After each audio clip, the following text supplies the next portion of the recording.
Ablapoku, originaire de la région des Ashantis, aurait été la fille d'un roi.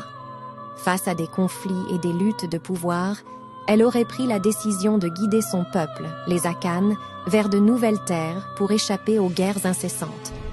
En quête d'un territoire sûr, le peuple d'Ablapoku se retrouva bloqué près de la rivière Comoé.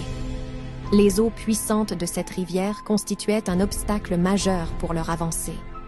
Confrontés à cette impasse, les devins ont prédit que seul un sacrifice majeur apaiserait les eaux et permettrait à leur peuple de traverser en sécurité.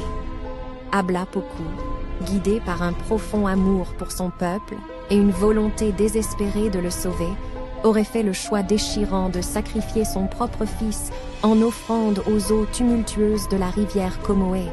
Son geste aurait alors ouvert un passage pour que son peuple puisse traverser, à la recherche de nouvelles terres où s'établir.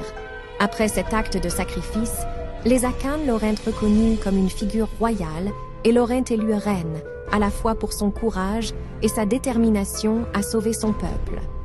Ablapoku aurait ainsi fondé le royaume Baoulé, apportant stabilité et prospérité à son peuple dans la région de l'actuelle Côte d'Ivoire. Bien que cette histoire mêle des éléments historiques et des légendes, Ablapoku demeure une figure respectée pour son sacrifice et son rôle dans la fondation du royaume Baoulé. Qu'en pensez-vous de cette légende de la Côte d'Ivoire? Abonnez-vous si cela n'est pas encore fait pour en savoir plus sur les histoires, les contes et les légendes d'Afrique.